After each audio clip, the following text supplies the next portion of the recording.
Chapter 5.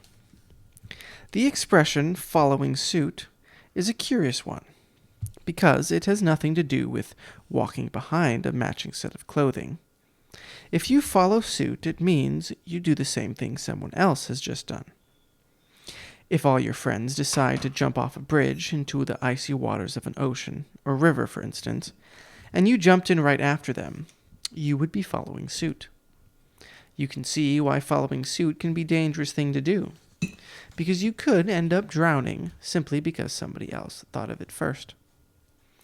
This is why when Violet stood up from the hay and said, "How do you do, Coach Genghis?" Klaus and Sonny were reluctant to follow suit. It was inconceivable that the younger Baudelaires that their sister had not recognized Count Olaf, and that she hadn't leapt to her feet, informed Vice Principal Nero what was going on. For a moment, it was inconceivable to the younger Baudelaires that their sister had not recognized Count Olaf, and that she hadn't leapt to her feet and informed Vice Principal Nero what was going on. For a moment, Klaus and Sonny even considered that Violet had been hypnotized, as Klaus had been back when the Baudelaire orphans were living in Poultryville. But Violet's eyes did not look any wider than they normally did, nor did she say, "How do you do, Coach Genghis?" in the dazed tone of voice Klaus had used when he had been under hypnosis. But although they were puzzled, the younger Baudelaires trusted their sister absolutely. She had managed to avoid marrying Count Olaf when it had seemed like it would be inevitable, a word which here means a lifetime of horror and woe. She had made a lockpick when they needed one in a hurry, and had used her inventing skills to help them escape from some very hungry leeches. So, even though they could not think what the reason was, Klaus and Sonny knew that Violet must have had a good reason to greet Count Olaf politely, rather than reveal him instantly. And so, after a pause, they followed suit.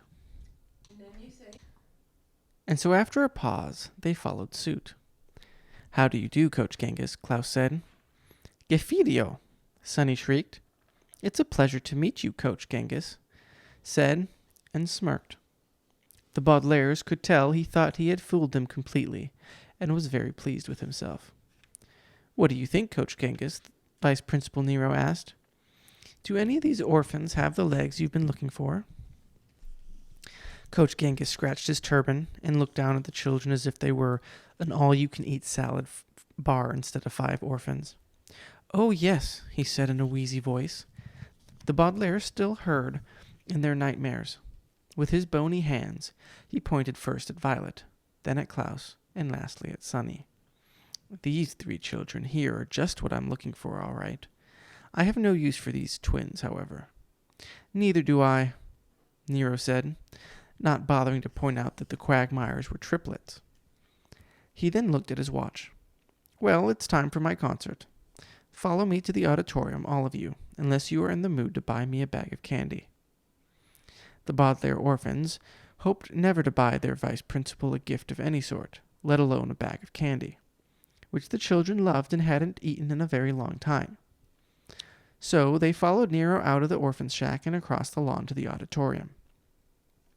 The Quagmires followed suit, staring up at the gravestone buildings, which looked even spookier in the moonlight. "This evening," Nero said, "I will be playing a violin sonata I wrote myself. It only lasts about a half hour, but I will play it 12 times in a row." "Oh, good," Coach Genghis said.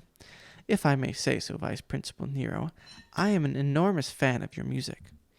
Your concerts were one of the main reasons I wanted to work here at Prufrock Preparatory School."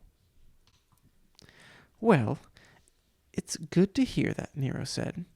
"It's difficult to find people who appreciate me as the genius I am." "I know the feeling," Coach Genghis said. "I am the finest gym teacher the world has ever seen, and yet there hasn't been one parade in my honor." "Shocking," Nero said, shaking his head. The Baudelaires and the Quagmires, who were walking behind the adults, looked at one another in disgust as the braggy conversation they were overhearing.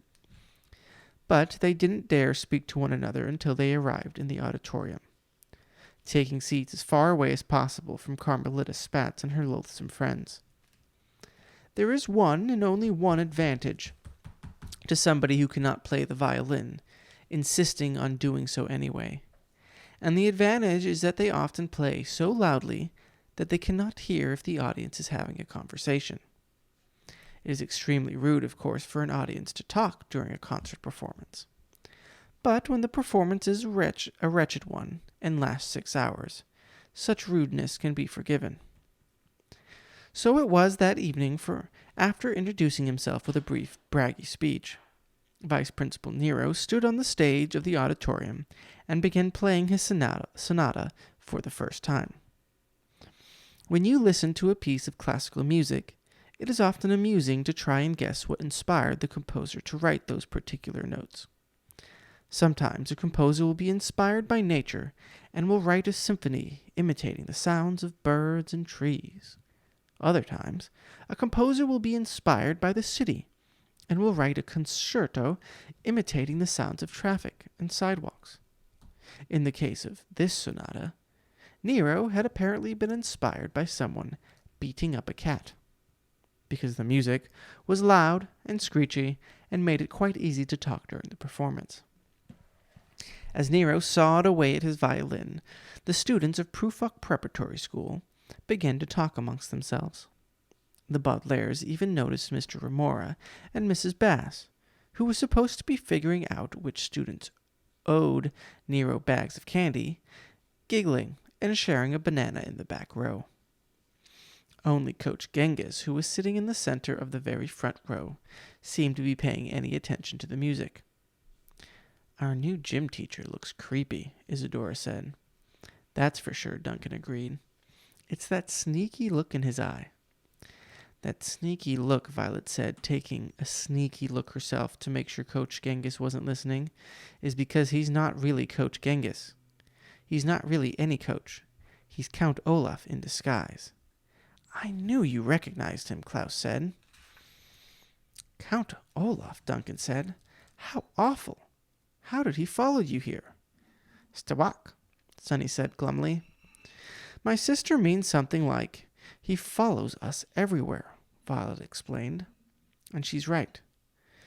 But it doesn't matter how he found us. The point is that he's here and that he undoubtedly has a scheme to snatch our fortune." "But why did you pretend not to recognize him?" Klaus asked. "Yes," Isadora said. "If you told Vice Principal Nero that he was really Count Olaf, then Nero could throw the cake sniffer out of here, if you'll pardon my language." Violet shook her head to indicate she disagreed with Isadora, and that she didn't mind about cake sniffer. "Olaf's too clever for that," she said. "I knew that if I tried to tell Nero that he was really a gym teacher, he would manage to wiggle out of it, just as he did with Aunt Josephine and Uncle Monty and everyone else." "That's good thinking," Klaus admitted. "Plus, if Olaf thinks that he's fooled us, it might give us some more time to figure out exactly what he's up to." "Lirt," Sunny pointed out. "My sister means that we can see if any of his assistants are around," Violet translated. "That's a good point, Sunny. I hadn't thought of that." "Count Olaf has assistants?" Isadora asked. "That's not fair. He's bad enough without people helping him." "His assistants are as bad as he is," Klaus said. "There are 2 powdered-faced women who forced us to be in his play. There's a hook-handed man who helped Olaf murder our Uncle Monty, and the bald man who bossed us around at the lumber mill. Don't forget him," Violet added. "Agnew," Sunny said, which meant something like, "and the assistant that looks like neither a man nor a woman." "What does agnew mean?" Duncan asked, taking out his notebook. "I am going to write down all these details about Olaf and his troupe." "Why?" Violet asked. "Why?" Isadora repeated. "Because we're going to help you. That's why. You don't think we'd sit here while you tried to escape from Olaf's clutches, would you?" "But Count Olaf is very dangerous," Klaus said. "If you try to help us, you'll be risking your lives." "Never mind about that," Duncan said. "Although I am sorry to tell you that the Quagmire triplets should have minded about that. They should have minded very much. Duncan and Isidora were very brave and caring to try and help the Baudelaire orphans. But bravery often demands a price. By price, I do not mean something along the lines of $5. I mean a much, much bigger price. A price so dreadful that I cannot speak of it now, but must return to the scene I am writing at this moment. Never mind about that, Duncan said. What we need is a plan. Now, we need to prove that Nero that Coach Genghis is really Count Olaf. How can we do that? Nero has that computer, Violet said thoughtfully. He showed us a little picture of Olaf on the screen, remember? Yes, Klaus said, shaking his head. He told us that the advanced computer system would keep Olaf away. So much for computers. Sunny nodded her head in agreement, and Violet picked her up and put her on her lap. Nero had reached a particularly shrieky section of his sonata, and the children had to lean forward to one another in order to continue their conversation. If we go and see Nero first thing tomorrow morning, Violet said, we can talk to him alone, without Olaf butting in. We'll ask him to use the computer, and Nero might not believe us, but the computer should be able to convince him to at least investigate Coach Genghis. Maybe Nero will make him take off the turban, Isidora said, revealing Olaf's only eyebrow. Or take off those expensive-looking running shoes, Klaus said, revealing Olaf's tattoo. But if you talk to Nero, Duncan said, then Coach Genghis will know that you're suspicious. That's why we'll have to be extra careful, Violet said. We want Nero to find out about Olaf without Olaf finding out about us. And in the meantime, Duncan said, Isidora and I will do some investigating ourselves. Perhaps we can spot one of these assistants you've described. That would be very useful, Violet said. If you're sure about wanting to help us. Say no more about it, Duncan said, and patted Violet's hand. And they said no more about it. They didn't say another word about Count Olaf for the rest of Nero's sonata, or while he performed it a second time, or the third time, or the fourth time, or the fifth time, or even the sixth time, by which time it was very, very late at night. The Baudelaire orphans and the Quagmire triplets merely sat in a companionable comfort, a phrase which here means many things, all of them happy, even though it is quite difficult to be happy while hearing a terrible sonata performed, over and over, by a man who cannot play the violin, while attending an atrocious boarding school with an evil man sitting nearby, undoubtedly planning something dreadful. But happy moments came rarely and unexpectedly in the Baudelaires' lives, and the three siblings had learned to accept them. Duncan kept his hand on Violet's and talked to her about terrible concerts he had attended back when the Quagmire parents were alive, and she was happy to hear his stories. Isidora began working on a poem about libraries and showed Klaus that she had written in her notebook, and Klaus was happy to offer suggestions. And Sunny snuggled down in Violet's lap and chewed on the armrest of her seat, happy to bite something that was so sturdy. I'm sure you would know, even if I didn't tell you, that things were about to get much worse for the Baudelaires. But I will end this chapter with this moment of companionable comfort, rather than skip ahead to the unpleasant events of the next morning, or the terrible trials of the days that followed, or even the horrific crime that marked the end of the Baudelaires' time at Proof Oak Prep. These things happened, of course, and there is no use pretending they didn't. But for now, let us ignore the terrible sonata, the dreadful teachers, the nasty, teasing students, and even more wretched things that will be happening soon enough.